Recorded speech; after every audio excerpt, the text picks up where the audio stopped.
Bonjour, bienvenue au club Les Amoureux de la Santé. Nous allons parler de l'eau aujourd'hui. Sans eau, pas de vie possible. Elle est à l'origine même de la vie sur Terre. Le corps humain est composé en moyenne de 70% d'eau. À la naissance, ce pourcentage atteint même 78% chez le bébé. Aucune réaction biochimique ne peut se faire sans l'eau. Elle est le véhicule, le milieu, la nourriture, tout passe par elle. Ce qui arrive dans notre corps, ce qui se transforme, ce qui est transporté vers chaque cellule, ce qui est ensuite éliminé, tout nécessite la présence de l'eau. Chaque jour, notre organisme a besoin d'environ 2 litres d'eau, dont une bonne partie, à savoir environ 1,5 litre d'eau, doit être apportée par des fruits et des légumes crus. Il s'agit d'eau vitale pour le corps, le reste provenant de l'eau de boisson. La meilleure eau pour le corps est donc celle contenue dans le jus de fruits et légumes, car il s'agit du sang de ces végétaux qui contiennent glucides, oxygène, minéraux, vitamines nécessaires à notre organisme. Observons la façon dont les végétaux sont irrigués. Un arbre, par exemple, il ne prend pas son eau par les feuilles, ni par les branches. C'est par ses racines dans le sol que l'arbre prend l'eau. Même les herbes aquatiques sont enracinées dans un sol, car ce dont elles ont besoin, ce sont les nutriments dans ce sol qui sont véhiculés par l'eau. Il en est de même pour les humains. Le fait que l'on puisse se sentir assoiffé n'est nullement le signe que le sang réclame de l'eau, contrairement à une idée reçue. D'une façon générale, la soif est ressentie suite aux efforts physiques et au sport en particulier. Dans ce cas, ce que le corps a perdu sont des glucides, des vitamines et les oligo-éléments. L'effet de soif qui en découle est le signe d'une baisse du taux de glycémie et l'assèchement de notre muqueuse. Le fait de boire de l'eau ne fait que diluer le sang en rendant le taux de glycémie encore plus bas. Par conséquent, la meilleure boisson est le jus des fruits, de l'eau ou de l'eau avec du miel ou de l'eau comportant des glucides, des électrolytes, vitamines et minéraux. Vous voyez dans le commerce toutes sortes de boissons énergisantes. Pour bien choisir, veillez à ce que les ingrédients soient d'origine naturelle. Le sang circulant dans notre système sanguin ainsi que dans notre cœur est un liquide visqueux, rouge et non transparent composé de plasma et des cellules sanguines. On trouve dans un litre de plasma 900 à 910 grammes d'eau, 65 à 85 grammes de protéines et 20 grammes d'autres particules en électrolytes et combinaisons organiques. Quand une personne avale 50 centilitres d'eau minérale, le sang est rapidement dilué. La quantité d'eau dans le sang augmente en rendant les nutriments dans le sang moins concentrés. En même temps, le poids de l'eau augmente la charge du cœur. S'il arrive que cette personne soit victime d'hypoglycémie ou d'hypotension, en rajoutant en plus la quantité d'eau absorbée dans le corps, cette situation constitue une bien mauvaise nouvelle pour le cœur et le taux de glycémie. Il est conseillé de ne pas boire l'eau de boisson avant ou pendant le repas, car elle dilue votre sucre gastrique et rend alors difficile la digestion par l'estomac. Tel que l'effet du savon. Plus vous mettez de l'eau diluant le savon, moins il sera efficace. En plus, elle dilue le sang et augmente la pression sanguine. Vous pouvez alors boire du vinaigre de pomme pour aider le sucre gastrique ou un verre de vin pour aider la circulation. Environ 3 heures après le repas, le sang monte en concentration, la digestion est quasi terminée. Il est alors temps de boire de l'eau. Les meilleurs moments pour boire de l'eau sont 10 heures du matin et 4 heures de l'après-midi. Les moments où, dans le sang, la part d'eau diminue et les aliments que vous aviez avalés s'y concentrent. Mais il est toujours préférable de prendre une boisson nutritive, telle qu'un jus de fruits frais, un yaourt à boire ou un chocolat. Le soir, il est déconseillé de boire de l'eau. Le mieux est de boire de l'huile pressée à froid, car la bonne graisse aide notre foie à se débarrasser des toxines liposolubles dans la nuit. Et cet organe important qu'est le foie ne peut pas travailler sans la matière grasse. Alors, quelle eau faudrait-il boire? Le principe est simple. Toujours se mettre dans l'esprit que vous êtes un être vivant. Mangez donc des aliments vivants et buvez de l'eau vivante. Alors l'eau du robinet étant amorphe, lorsque vous prenez un grand verre d'eau, cette eau va vite traverser l'estomac et les intestins pour se faire éliminer par les urines. Peu de temps après, vous éprouvez un besoin urgent d'aller aux toilettes. Vos urines sont claires comme l'eau, car l'eau ne fait que passer et pire encore, en emportant avec elle des précieux nutriments hors du corps. Par opposition, lorsque vous avalez des jus de fruits et des légumes pressés, vous avez rarement le besoin d'aller aux toilettes, car ces jus entrent dans le système circulatoire en faisant tout le tour de l'organisme, puis entrent dans les cellules pour le métabolisme du renouvellement.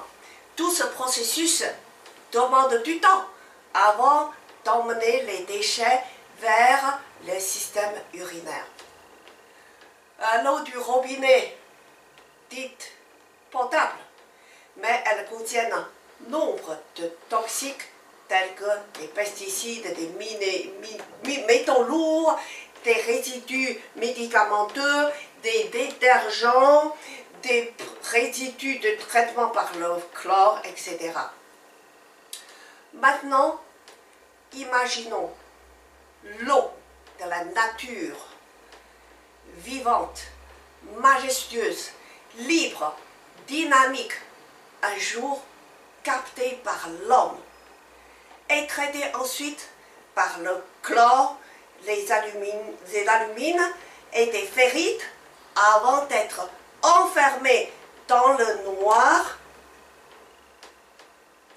et parcourir des kilomètres et des kilomètres linéaires dans de vieilles canalisations avant d'arriver à notre robinet. Peut-on encore parler d'une eau vivante? Malheureusement, elle est devenue amorphe, soit sans vie.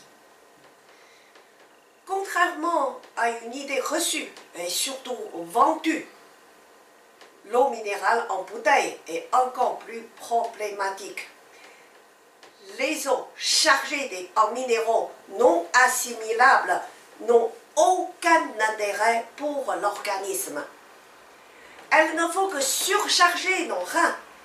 De plus, le fait que ces eaux soient conditionnées et stockées dans des bouteilles en plastique génère des éléments toxiques pouvant migrer dans ces eaux et évoluer en fonction du temps, du lieu et de la température du stockage. La carafe filtrante est un appareil équipé de filtres à charbon qui permettent de supprimer le goût de chlore et de limiter certains toxiques dans l'eau. Le problème, c'est que les cartouches par rapport au prix de la carafe les filtres coûtent beaucoup plus cher. Et il est conseillé de changer le filtre toutes les 4 semaines, mais sans tenir compte de la quantité d'eau filtrée et de la température ambiante. Ce qui rend la qualité d'eau peu fiable. Depuis la fin du siècle dernier, la science a fait d'importantes découvertes sur la nature subtile de l'eau. Une nouvelle voie est ouverte concernant la dimension informationnelle et vibratoire. Une réaction peut se produire à distance, une information peut être stockée et dynamisée. Le professeur Violet est l'un des précurseurs dans ce domaine. Ses successeurs ont inventé et mis au point des fontaines permettant de redynamiser l'eau afin de la sortir de son état amorphe et lui rendre toute sa vitalité et pureté. Cette technique vise à rendre cette eau la fréquence et la mémoire de communication avec nos cellules qui en deviennent les récepteurs et émetteurs. Par conséquent, c'est une eau rendue vivante et dynamisée, transportant un type d'information originelle que nos cellules pourraient recevoir et décoder. L'expérience faite sur les plantes montre que, arrosées avec cette eau dynamisée, les végétaux ont un meilleur rendement. Ce qui est certain, c'est que ce qui est bien pour la nature est aussi bien pour nous. N'oublions pas que les humains ne sont rien d'autre qu'une espèce parmi des millions d'espèces que crée la nature. En vous procurant une telle fontaine installée dans votre cuisine, elle permet à toute la famille de boire de l'eau vivante. De plus, son prix d'achat est rapidement amorti par rapport à celui des eaux en bouteille, sans parler de nombreux inconvénients causés par ces eaux en bouteille plastique. Poids, manutention, qualité, conservation, toxicité, impact environnemental, etc. En tant que consommateur, nous avons chacun un grand pouvoir en choisissant un tel produit. Vous faites un acte civique, éthique et responsable. Il s'agit d'une action concrète contribuant directement à encourager des fabricants soucieux du bien-être de leurs semblables et des enjeux environnementaux. J'ai moi-même fait l'expérience de rajouter de l'eau du robinet dans un jus de fruits et de légumes. Peu de temps après, une séparation se fait automatiquement. Ici, si vous les mélangez, après quelque temps, ils se séparent de nouveau. Vous avez compris que la nature ne peut pas accepter l'eau du robinet. En d'autres termes, en haut du verre est le vivant, ici, et en bas du verre est l'eau inerte ou amorphe. En conséquence, boire de l'eau du robinet ou de l'eau fabriquée, nos cellules ne les reconnaissent pas et ne souffrent pas. Résultat, cette eau morte ne fait que passer par les intestins et en se précipitant vers la sortie. L'eau est la vie. Étant constituée d'eau, nous éprouvons instinctivement une affinité avec l'eau. Les enfants s'amusent avec l'eau, nous éprouvons un sentiment de bien-être chaque fois que nous nous approchons de la mer ou passons sous une cascade d'eau. La peau d'un bébé est juteuse car les cellules sont pleines et remplies d'eau. par opposition à une personne âgée, caractérisée par une peau sèche et ridée. Le processus de vieillissement jusqu'à la mort est celui de perdre progressivement l'eau du corps. Ainsi, les femmes inspirées d'avoir une belle peau, et elles sont induites en erreur par une idée reçue qu'il faudrait boire beaucoup d'eau. Or, plus elles en boivent, plus leur peau s'assèche. En réalité, avoir une belle peau consiste à bien veiller à la qualité de l'eau, la prise de l'eau et la conservation de l'eau. Et par quoi conservons-nous l'eau du corps? Par la graisse.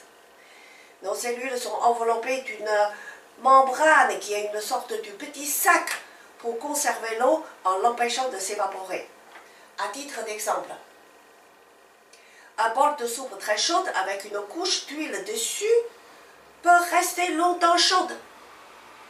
Et si vous ne mangez pas de graisse, tout comme un verre d'eau sans couvercle, l'eau s'y trouvant va vite s'évaporer. Beaucoup de femmes, par peur de grossir, ne mangent pas assez de graisse, ce qui est un accélérateur de leur vieillissement. Vous pouvez maintenant, vous avez compris, vous pouvez maintenant comprendre que c'est en buvant de l'eau vivante et en prenant de la bonne graisse que vous pouvez espérer retrouver et d'avoir une belle peau de bébé. Voilà, donc merci. Prochain module, les fibres. Merci, au revoir.